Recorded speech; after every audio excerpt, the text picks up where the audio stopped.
very sceptical from a farmer's point of view of introducing lynx. I do think there is ecological benefits and that can't be denied at all. But in the grand scheme of things, I don't think personally it's going to work. Right from the beginning, I was enthusiastic about it. I think we need to protect what we have and I think reintroduce species that used to be with us. I'm not sure what to expect and how it would be managed, but I'm looking forward to finding out, really. I'm looking forward to meeting the farmers who are managing livestock in areas close to where lynx are. For the lynx introduction, I was probably a bit sceptical when I heard about it, just about, obviously, sheep or predators. As a wildlife trust trustee, there's a chance that our organisation may start backing a reintroduction programme, and I think we got to get into that position from a position of knowledge. If we did decide that we wanted to back it, then we need to be able to justify our view.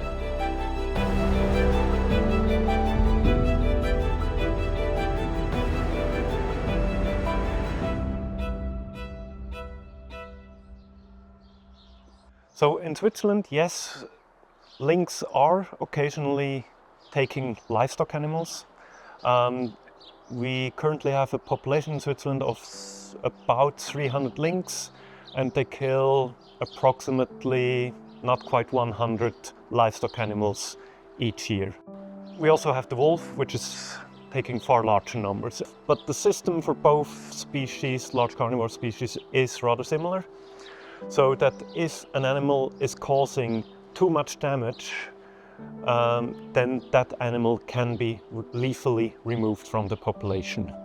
So the damage-causing individual.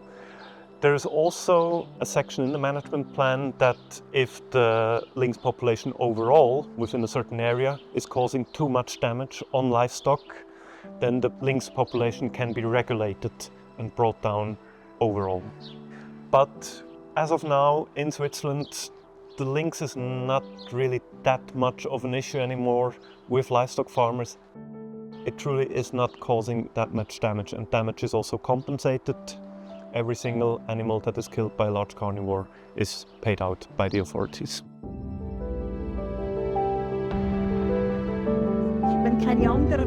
We met a farmer yesterday, a real good working chap, had a similar setup to the amount of sheep that we would have in the UK, and he didn't seem bothered about the lynx at all. Okay, so the dogs, he really needs them during the summer seasons in the mountains, because there he is really in the wolf area, a high wolf pressure, and for 400 sheep he's got 4 dogs.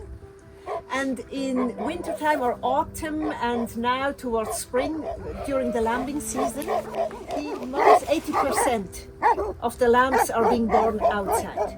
And before he had those dogs to protect, the foxes were a problem for the lambs too. And now that's also no problem anymore. Okay. The dogs just make sure that the foxes stay away from the lambs. Important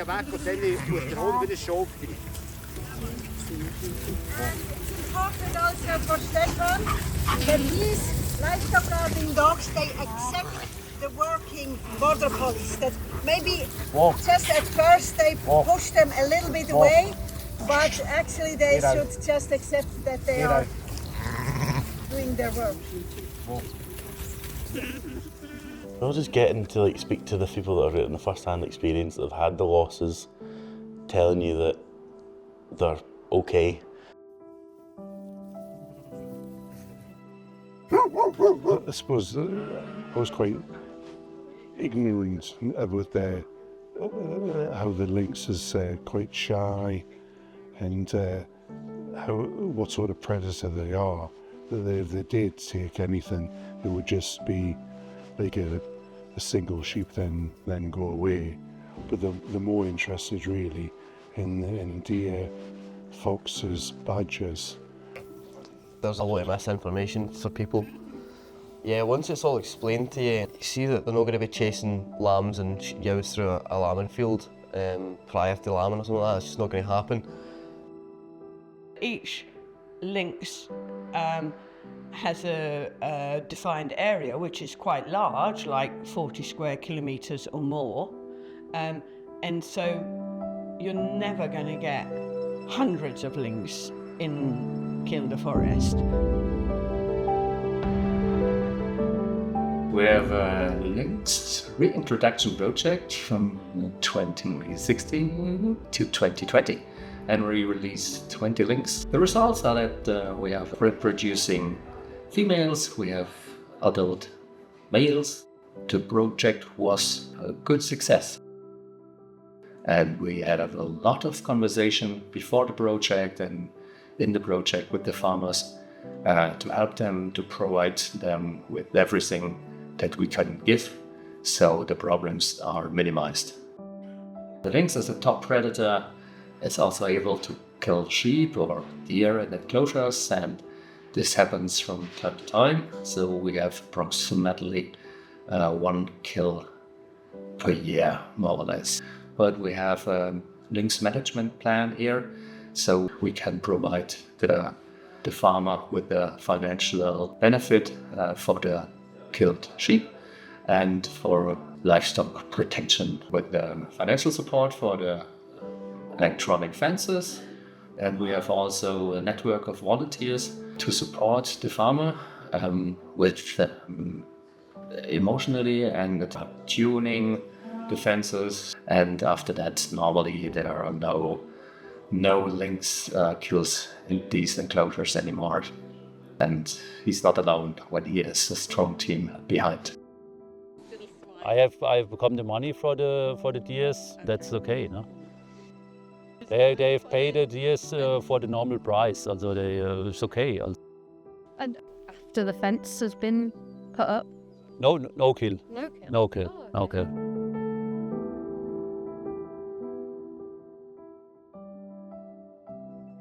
So they not really asked us if we are for or against the lynx. They say we do it, promise us to help us with the protection and the cost. But they also say we have to wait till some lynx are killing the deers, and then we have to look if it was really a lynx or not. And then we can give you some money for the animal, and then we wait till another lynx comes and kills again a deer, and then we can talk about the fence. The costs about this we got from the government. The electricity costs per year is around about 500 euros. In Germany we got 225 euros per kilometer zaun per year. So this is not enough for pay the electricity. If I have to do it again, I would say I pay this cost and you pay the future costs. Then we make a business. It was really nice to see farmers that are actually living with lynx, and we saw the positive and the negative. What was clear was that there are some farms that need prevention measures rather than going in after the event, particularly the deer farmers, but sheep farmers I think as well, right on the edge of the forest. It's a conflict that is, almost waiting to happen, so prevention there would be better than cure. They were getting a lot of help from the government for putting the fences up, so I feel that there would have to be that kind of support to just incentivise people to have them, because I don't think a lot of people would pay out for those kind of fences just to have lynx running about, to be fair. It was interesting to learn that they only had a 5-year plan in Germany, and it's just not long enough. They've got to get settled into the environment, haven't they? So 5 years isn't long enough to figure out what it's going to do. Preemptive payment schemes, definitely, as well as if there's a really high kill rate in your area, you should all receive a little bit more compensation. It's unlikely, but if it does happen, there should be another thing in place for it. I don't think it's going to be the biggest issue ever, as long as it's brought to farmers in the right way. There's a big lack of understanding between farmers and non-farmers. We got a good lesson yesterday that any single species conservation work has to be done with the cooperation and the good wishes of a community if you can possibly get it. What I would really like to see is farmers engaging in the project and actually kind of taking a bit of ownership rather than feeling like they've had this imposed, and make it a positive thing that we're doing. You know, and I don't actually see any reason why we couldn't do that, because it's not going to be something that's really damaging to anyone's business. And there could be so many positives. I mean, tourism obviously is one, but a balanced ecosystem is really, you know, it's good for farmers as well. I just didn't know that much about the full bringing lynx into the country, but now I feel that I know a lot more about it, so I can have more of an opinion. I'm not as sceptical as I initially was. I'm not saying I'm completely endorsing it, but I'm definitely not as sceptical. I feel like I do feel the same as I did at the start of the trip. I've just learned more. Like, I'm still not for it, but we've definitely learned more on what we would need to know if it happened, which I think is great. I'm glad it's not my decision, but initially I just couldn't see how it could be a good idea whatsoever, but I think after given all the information, I changed my opinion. I think there's less of an issue once you realise how the lynx works. We could learn that the communication is really important, and getting local people involved in the discussions and understanding what the risk is and what the potential benefits are. And demonstrably that's what this project has been doing.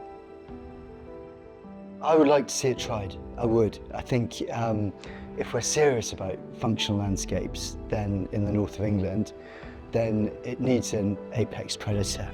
And using a mesopredator like a badger or a fox in lieu of that, because we don't have anything else, it isn't very satisfactory. There are a range of options, a range of solutions, and opportunities there, as well as, you know, a small threat that can be managed.